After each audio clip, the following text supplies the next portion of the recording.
on crime and punishment. Then one of the judges of the city stood forth and said, "Speak to us of crime and punishment." And he answered, saying, "It is when your spirit goes wandering upon the wind, that you, alone and unguarded, commit a wrong unto others and therefore unto yourself. And for that wrong committed, must you knock and wait a while unheeded at the gate of the blessed. Like the ocean is your God's self, it remains forever undefiled. And like the ether, it lifts but the winged. Even like the sun is your God's self. It knows not the ways of the mole, nor seeks it the holes of the serpent. But your God self dwells not alone in your being. Much in you is still man, and much in you is not yet man, but a shapeless pygmy that walks asleep in the midst, searching for its own awakening. And of the man in you would I now speak. For it is he, and not your God self, nor the pygmy in the mist, that knows crime and the punishment of crime. Oftentimes I have heard you speak of one who commits a wrong as though he were not one of you, but a stranger unto you and an intruder upon your world. But I say that even as the holy and righteous cannot rise beyond the highest which is in each one of you, so the wicked and weak cannot fall lower than the lowest which is in you also. And as a single leaf turns not yellow, but with the silent knowledge of the whole tree, so the wrongdoer cannot do wrong without the hidden will of you all. Like a procession, you walk together towards your God self. You are the way and the wayfarers.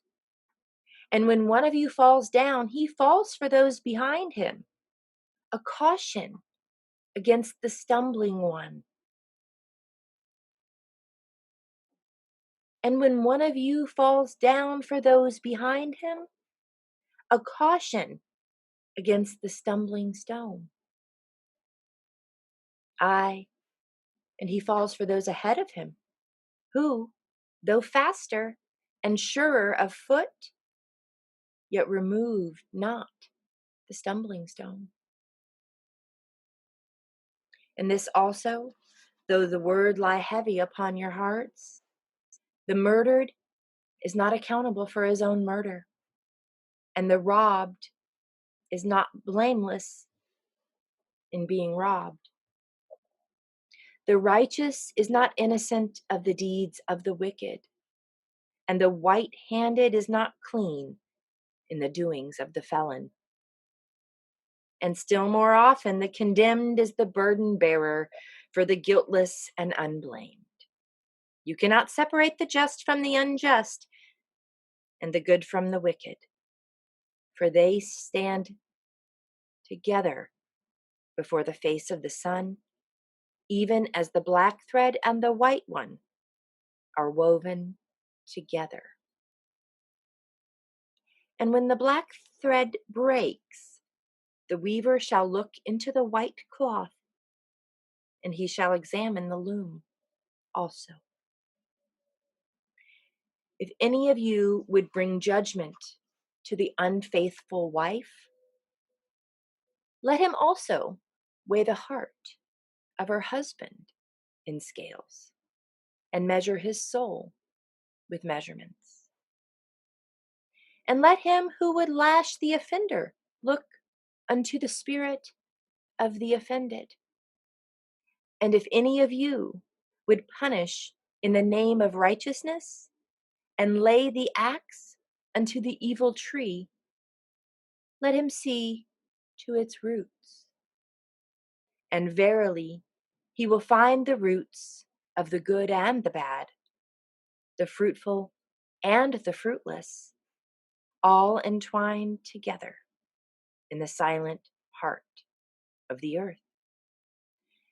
And you judges who would be just, what judgment pronounce you upon him who, though honest in the flesh, yet is a thief in spirit?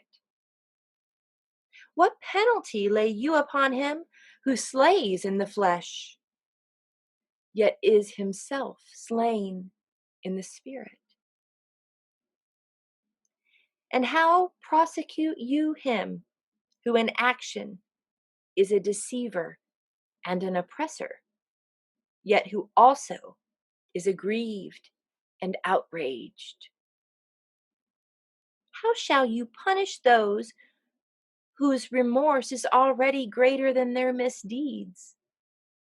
Is not remorse the justice which is administered by that very law which you would fain serve?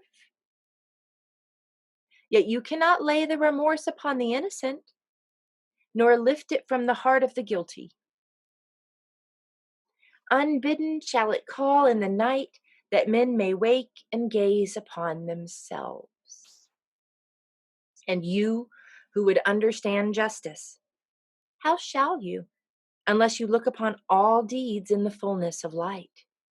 Only then shall you know that the erect and the fallen are but one man standing in twilight, between the night of his pygmy self and the day of his God self, and that the cornerstone of the temple is not higher than the lowest stone in its foundation.